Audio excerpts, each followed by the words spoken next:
Hi guys, it's been a while, but I'm back today. It's been really tight on my side because of having to deal with a couple of things in there. But today I'm back with one device here that I'm sure most of you are going to like.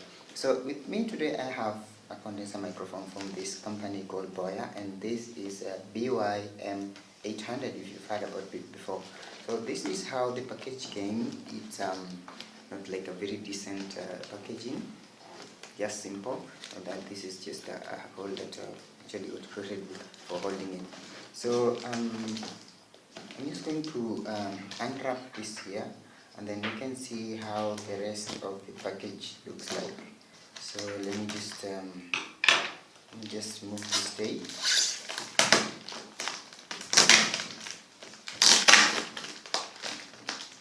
And just cut it off, and you can see what we have here.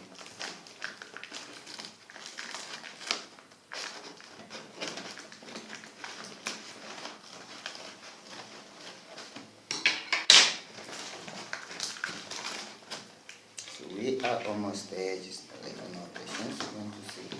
So the package, as I told you, it's not like one of the best I've come across, but as long as the item is like safe and in good condition, I would say we are good to go.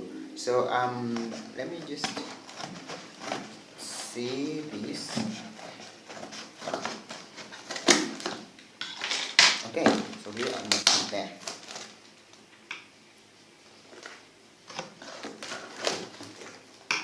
So within this box here, we have another box that is now from the company itself. And you can see it is a very nicely packed microphone. If you just have a look at it. So I love the color. Blue is usually like my best color, I would say. So let's just have a look around. You see we have the whole package here, where we have the microphone, we have the pop filter, we have this metal clamp here, I don't know how you call it, and then it doesn't come with the stand, but it comes with an XLR cable. So you can see this is here, it is a graduate condenser microphone. It's from Boya, and it is a BY-M800. So let's see what we have inside. So I'm going to open this.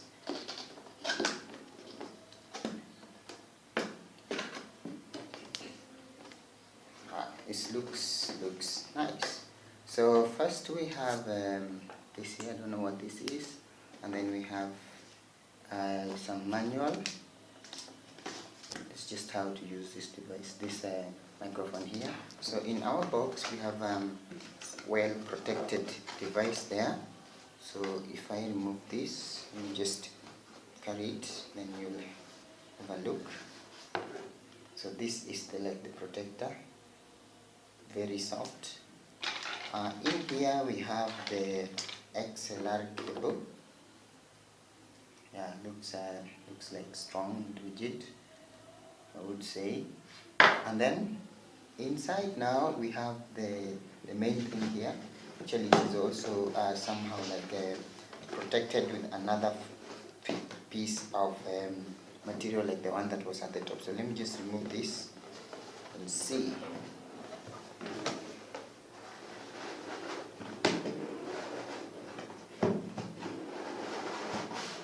Wow. So you see, this is what we had in the box, in the lower part. So it is properly packed in here. So in here you see I have got the filter and the microphone. Actually it is all attached together. So if you move this way, so we put this aside. Actually this could be a perfect piece for storage. So here we have this here, the pop filter, and then we have the microphone, which looks very heavy thing, its head. So this is what we have there. I don't know what this cable is, I might check that later. And yeah, this usually comes, just a disinfectant. So this is where you connect here. You have to connect it to this.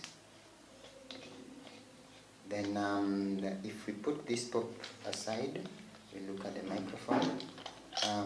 We have this has like some buttons on it. So it does not have a volume button. That's one thing that I would say is not very impressive about it. But it does have this, the one for the audio levels, and maybe I'll get to understand more about this on here. So if I'm to connect this, I'll have to put it here.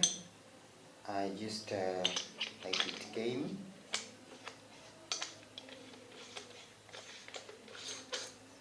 And then I'll adjust this a bit to become stable, the pop filter here. And then I'll now need to have a sound card. We have a video on a sound card that was created before. You can find the link in the description. It was just a simple Tune Q24, just a basic one for a starter. And now I have to connect this to a desktop stand or any stand that you have here. So this is the stand that I have. So I'll have to remove this and connect it to this section here. So it means I'll have to move my dynamic microphone that I would have here. So that won't take so long. So let me just remove this and do that. Then now I'll connect this here. Let's see how I can do that. I have to put it around, but it is going to be a bit, so just let me remove this so it becomes easier to connect the other one.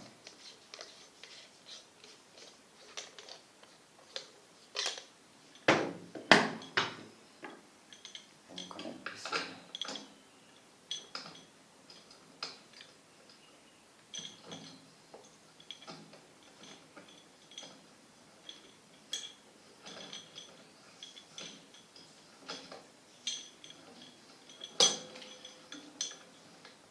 Once that is tight, we can tighten this a bit. There. And then we'll put back our microphone here. So it's very heavy, and it needs some strong stand for it to work.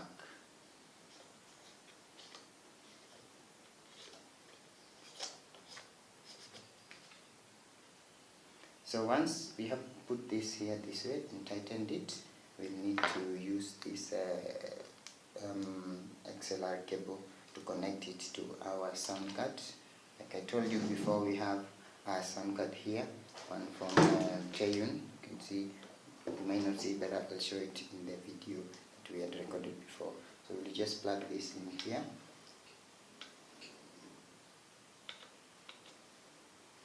And plug the other part into our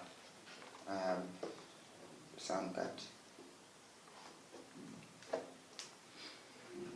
Then now if we turn that on, our microphone should be good to go. Then you can just record it. So what positives can we pick from this microphone here compared to other models that offer the same services? So the first maybe few notable features that we would find much more an advantage compared to the others is that this microphone comes with a pop filter, which you'd have to spend an extra amount to get one. So you have a pop filter, you have a shock mount, and you have this cable, the XLR cable that helps you connect it to your sound device or sound card.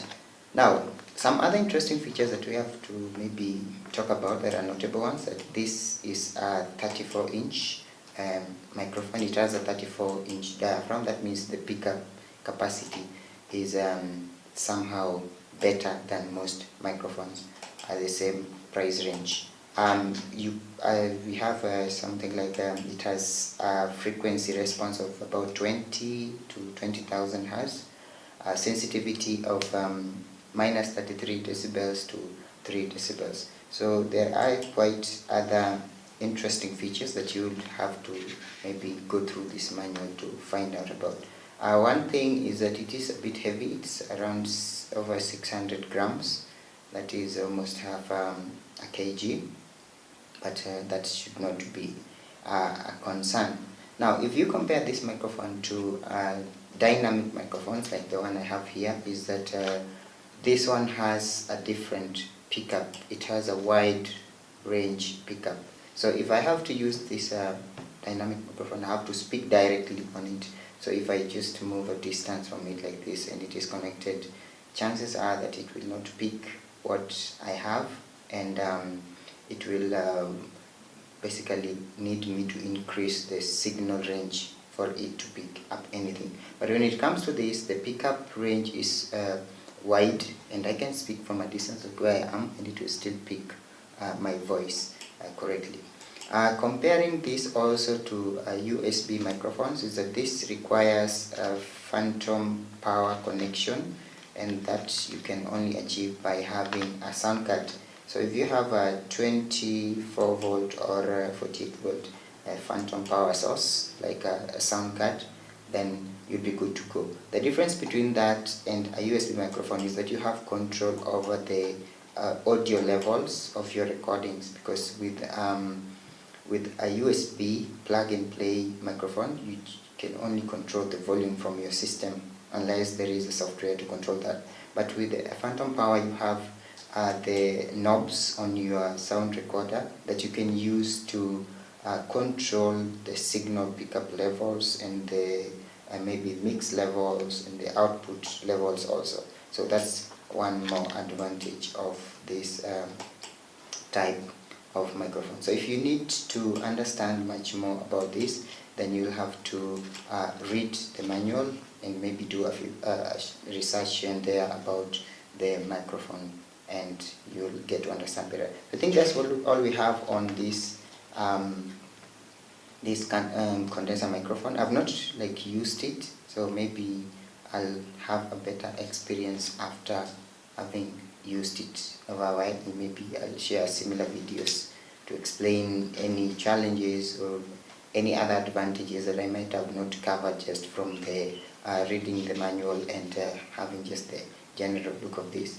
So if you find this video helpful, hit the subscribe button, like it and share it, and don't forget to also watch the other previous videos on the dynamic microphone, and there is one on the sound card, and then you also learn how to connect your microphone to this sound card. Till next time, see you.